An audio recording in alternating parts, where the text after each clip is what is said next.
Salam Sobat Maestro yang dikasih oleh Tuhan. Pagi hari ini kita akan bersama-sama sedikit saya akan menyatakan tentang sebuah kebenaran firman Tuhan yang diambil dari Yohanes pasal yang ke-14 di ayat yang ke-6. Di sana dikatakan bahwa kata Yesus kepadanya, "Akulah jalan dan kebenaran dan hidup. Tidak ada seorang pun yang datang kepada Bapa kalau tidak melalui aku." Sobat Maestro yang dikasih Tuhan, hari-hari ini apa yang membuat kita khawatir? Kadang kebenaran yang salah membuat hidup kita juga salah. Pemikiran yang salah, pengetahuan yang salah membuat kehidupan kita salah. Makanya Sobat Maestro, hari ini kita mau belajar bahwa kebenaran yang hakiki, kebenaran yang sejati hanya ada di dalam Yesus Kristus Tuhan. Dialah sang kebenaran itu. Mari buka hati kita untuk kita terima Yesus sebagai Tuhan dan Juru Selamat pribadi, sehingga kebenaran yang sejati itu ada di dalam hidup kita. Sobat Maestro yang dikasih oleh Tuhan, selain ketika kita sudah terima kebenaran itu atau Yesus itu di dalam hidup kita, apa yang mesti kita lakukan supaya hidup kita terus berkenan di hadapan Tuhan? Yang penting adalah di dalam hidup kita, ketika sebuah kebenaran itu ada dalam hidup, Roh Kudus yang menuntun kita kepada kebenaran, Yesus yang sang kebenaran itu ada di dalam hidup kita, itu yang akan mengubah. Yang pertama adalah kita harus berpikir benar. Sobat Maestro, di dalam Filipi 4 ayat yang ke-8, semua yang benar, semua yang adil, semua yang suci, semua yang manis, semua yang sedap didengar, dan semua yang patut dipuji, semua itu dipikirkan. Artinya apa? Semua kehidupan kita itu dimulai dari pikiran kita. Mari isi pikiran kita dengan pikiran-pikiran yang benar. Hal-hal yang baik, hal-hal yang positif, hal-hal yang berkenan di hadapan Tuhan. Mulailah, pikirkanlah itu. Selain pikiran yang benar, apa yang harus kita lakukan? Yang kedua adalah kita belajar berkata benar. Sobat Maestro, ada kuasa dalam perkataan.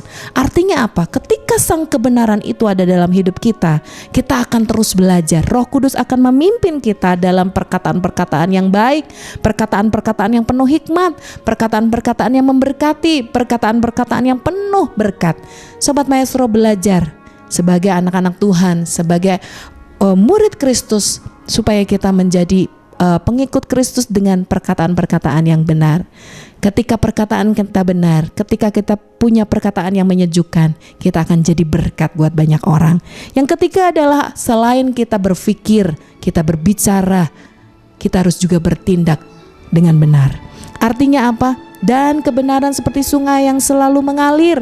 Artinya kita harus hidup dalam kebenaran, bertindak di dalam kebenaran. Bagaimana kita tahu berpikir benar, berkata benar, bertindak benar? Kita harus belajar dari sang kebenaran itu. Firman Tuhan itulah kebenaran. Kita belajar firman Allah supaya apa? Setiap perkataan, setiap tindakan kita selaras sesuai dengan sang kebenaran itu. Sobat Maestro, Yohanes 14 tadi katakan bahwa akulah jalan, kebenaran, hidup.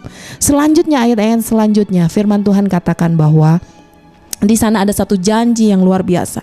Ketika kita hidup dalam kebenaran, kebenaran itu hidup di dalam hidup kita. Kita bukan hanya mendapatkan janji, tapi Tuhan sudah sediakan rumah yang luar biasa di sorga. Kita bisa ketemu dengan Bapa. Dan yang luar biasanya ayat-ayat selanjutnya, Sobat Maestro bisa baca di sana. Tuhan janjikan kita akan melakukan pekerjaan pelayanan yang besar, bahkan pekerjaan pelayanan yang melebihi pekerjaan Yesus. Artinya apa? Ada otoritas, ada kuasa yang menyertai kehidupan kita. Dan yang terakhir adalah ketika kita hidup dalam kebenaran, janjinya adalah Dia akan menjawab setiap doa. Apa yang kita doakan, Tuhan akan menjawabnya. Di dalam Yohanes pasal yang ke-14, di ayat yang selanjutnya adalah ayat yang ke-13 dan 14. Jika kamu meminta sesuatu kepadaku dalam namaku, aku akan melakukannya. Sobat Maestro, apa artinya? Ketika kita hidup di dalam sebuah kebenaran, apapun ketika kita berdoa, Tuhan akan menjawabnya di dalam hidup. Tapi yang utama, mari kita berjalan, bertindak, kita berpikir dalam kebenaran. Mari carilah dahulu kerajaan Allah dan kebenarannya, maka semuanya akan ditambahkan kepadamu. Mari Sobat Maestro, biarlah pagi hari ini kita belajar hidup di dalam kebenaran, supaya hidup kita boleh menjadi berkat dan mewartakan kebenaran dimanapun kita berada. Tuhan Yesus memberkati.